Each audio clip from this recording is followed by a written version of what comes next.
Welcome. I've already prepared a fresh pot of coffee. Take a seat and settle in.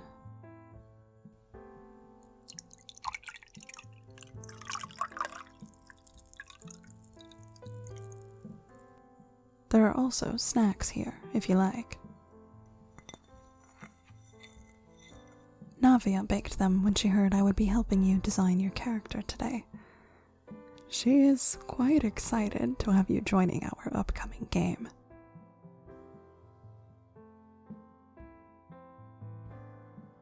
I admit, I am also pleased to know you had so much fun playing with us on my birthday.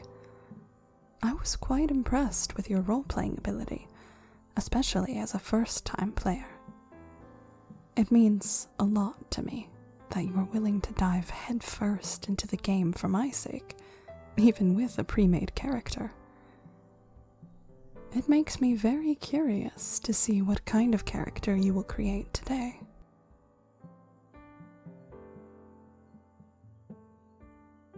I suppose the best starting point is to ask, how did you feel about the abilities you had available to you during that game? Were there any abilities you saw others using that caught your interest?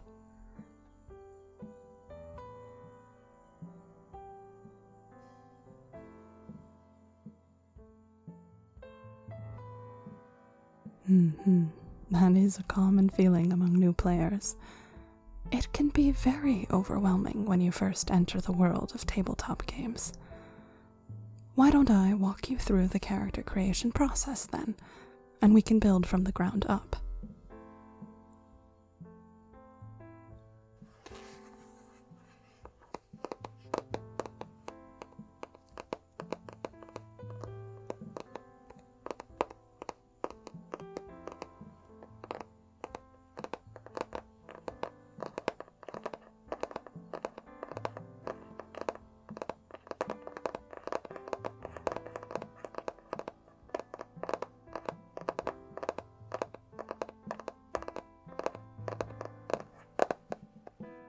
No need to panic. This book is mostly filled with suggestions for the game host, or alternatives to the core rules. Navia and I can handle any of the complicated rules, so try not to be intimidated. All you will need to remember are the few abilities and traits we handpick for your character. There are a few places to start. We could begin with the world the game takes place in, or with the broad concept you have for your character. Do either take your fancy?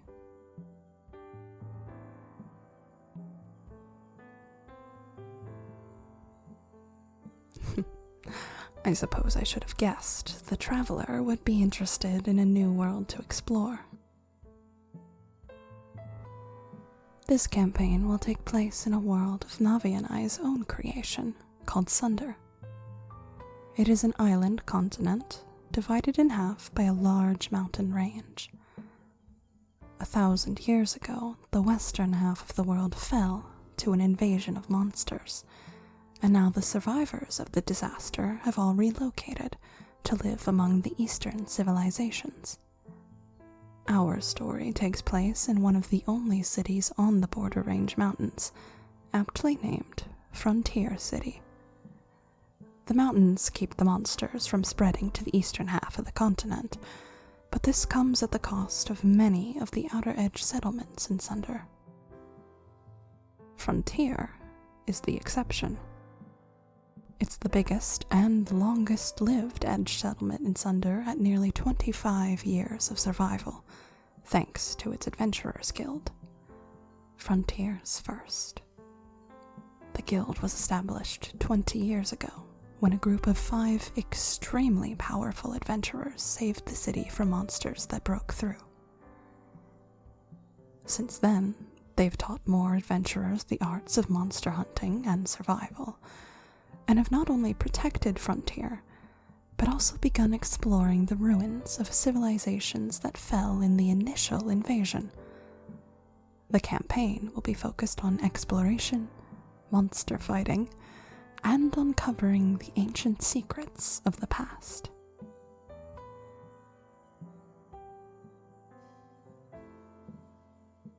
You don't have to play an adventurer. How you end up joining the party is up to you.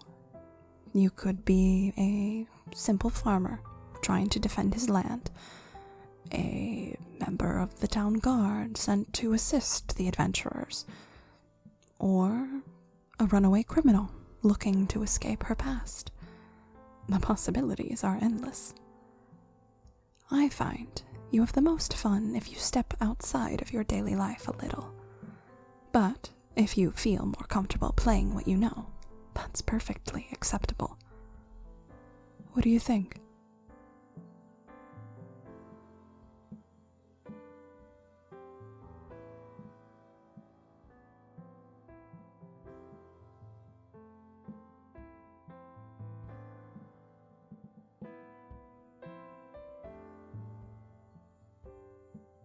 A great choice. You have a good sense for story. In that case, let me see which species I think would suit you best. There are humans, of course. Many players overlook them, but they are the most versatile of choices. Humans gain bonuses in many skills and offer a lot of flexibility in their build.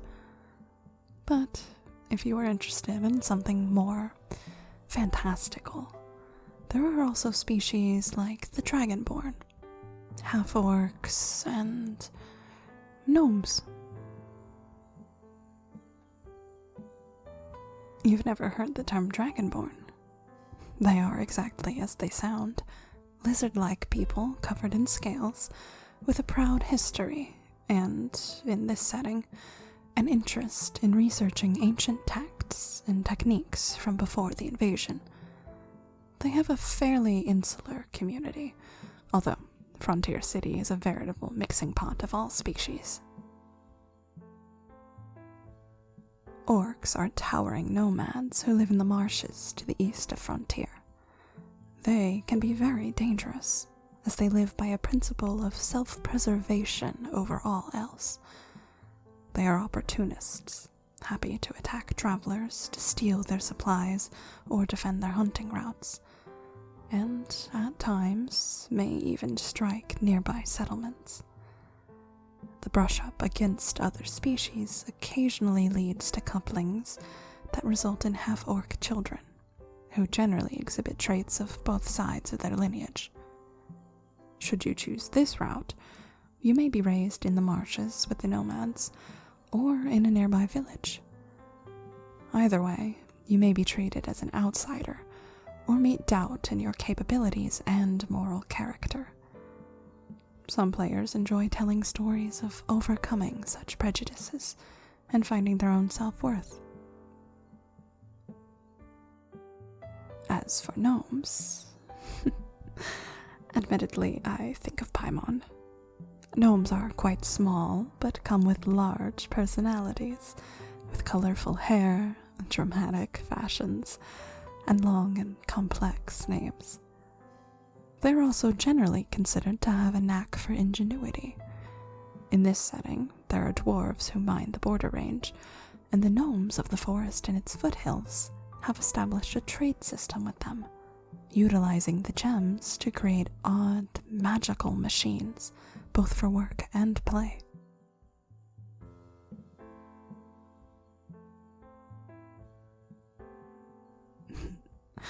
If there were a species obsessed with food, it would be the halflings.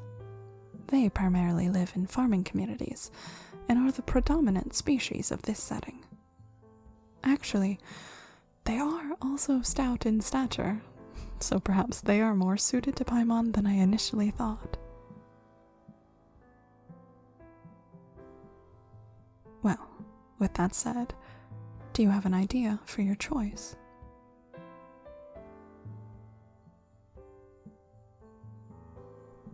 I think that suits you very well. Do you have a name in mind yet?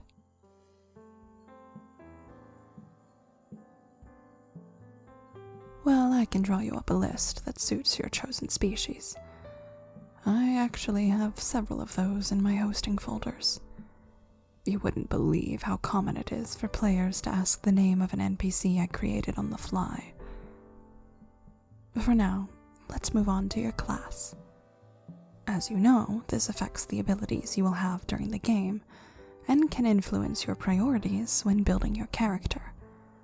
So far, based on what you've told me, I think you would enjoy playing either a fighter, a rogue, a cleric, or a wizard.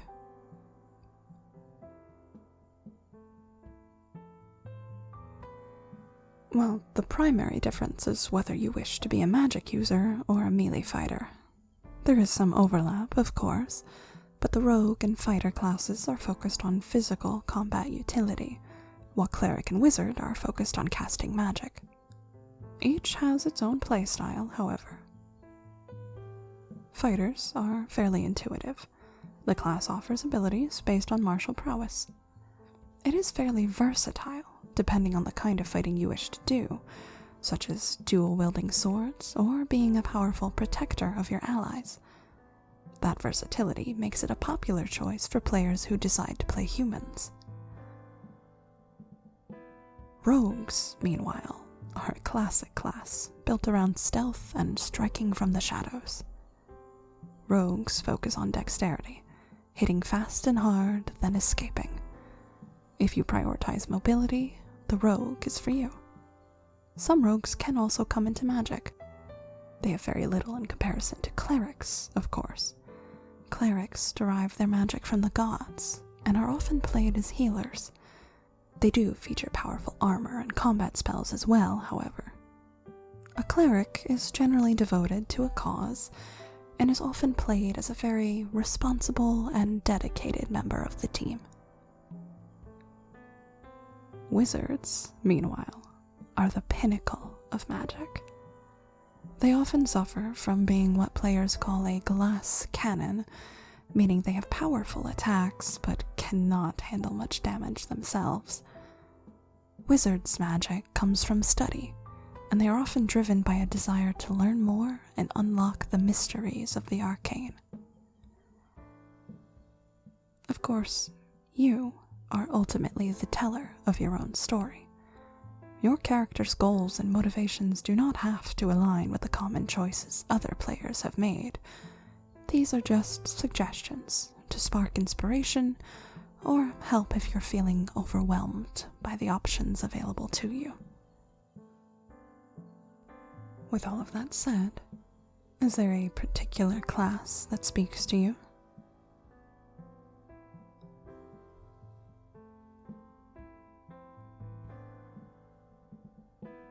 An excellent choice. In that case, you can see here which skills you will have bonuses in. That just means that you are more skilled in these areas of interactions, so should you attempt to solve a problem using one of these skills, you will get to add this number to your roll.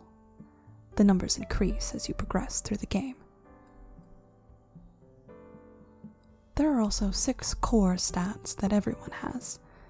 They define your inherent abilities, and your class, species, and background will influence your prowess in each. But at its core, the numbers for these 6 traits will be determined by the dice.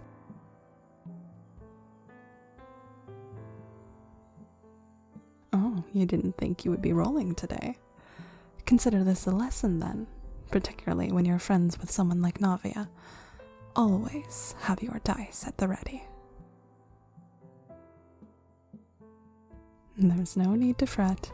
I have several sets here with me. All we need are 4 d6s, that is, 6-sided dice.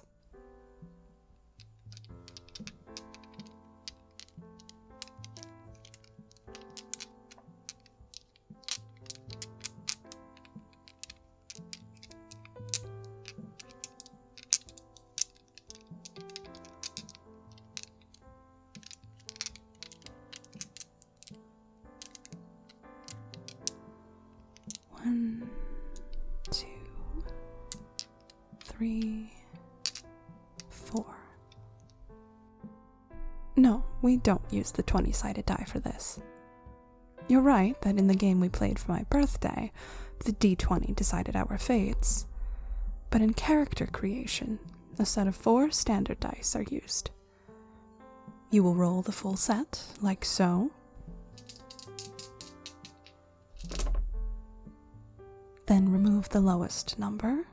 In my case, that is the 1 here. That leaves us with these 3. A 4, a 2, and a 6.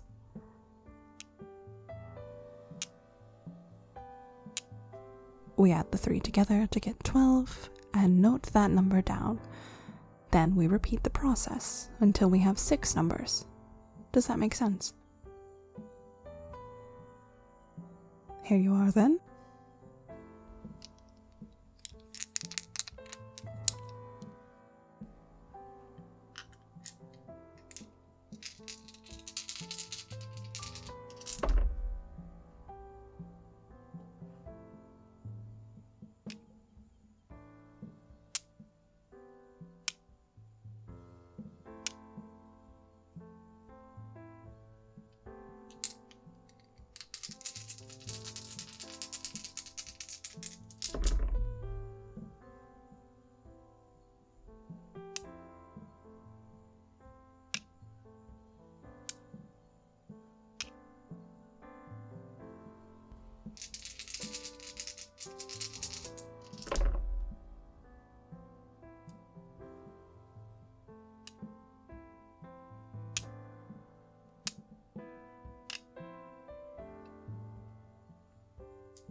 That's 6. We can set the dice aside now.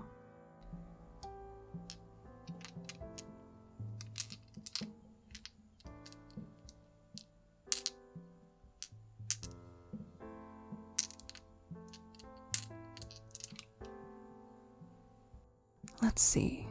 You have 2 14s, those are good. A 10, a 12. Oh, an 18. Well done. And an 8. Bad luck there. Each number corresponds to a specific bonus, or negative in the case of the 8. 10s are average and offer no bonuses, while 12 and above offer bonuses, and 9 and below confer negatives. You look overwhelmed. Don't overthink it. Instead, why don't we prioritize your skills, and I'll help you place your numbers accordingly. For your class, these skills are recommended, as they power most of your abilities and the typical playstyle. A rogue with poor dexterity, for example, would struggle to use their stealth abilities, defeating the purpose of the class. Your species can also impact your abilities. In your case, you will naturally be more skilled with these abilities. So, bearing that in mind, let's go over the purpose of the skills, and we can prioritize them. Strength is used in most combat, with the exception of rogues who can use their dexterity instead for many weapon types. Strength also impacts feats of athleticism, such as restraining an opponent, kicking in a door, or leaping a great distance. Dexterity is, as you might expect, any task that requires finesse or flexibility. It also applies to stealthy actions, such as sneaking past an enemy, slipping something into your pocket, or picking a lock. Then there is Constitution, which refers to your hardiness. It can directly impact how many hit points you have, So if you intend to fight up close and be in the line of fire, you should not neglect it. Those are the main physical traits. Then there are mental traits. Your intelligence applies to your ability to remember things, such as history, and your general knowledge. You can consider it as book smarts. Then your wisdom would be the street smarts, your intuition. It also affects interactions with animals. Finally, there is charisma. This impacts your efforts at diplomacy, or deception. Different casters will draw from different mental abilities depending on their magic. So, given those explanations, and given the character you have in mind, which skill is your top priority?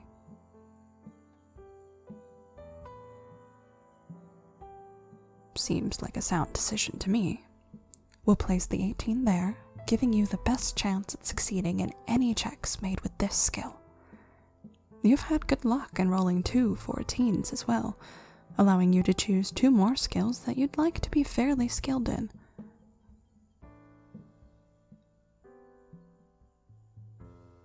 Certainly.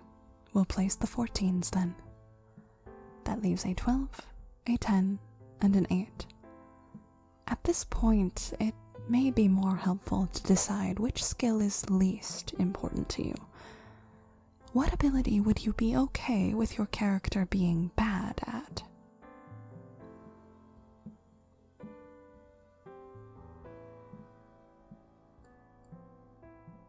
It is a hard choice. But I think, given the kind of story you want to tell, that is the best choice. I'll place that for you. Now you have a perfect average and a slightly above average score to place. Between the 2 remaining abilities, which do you prefer?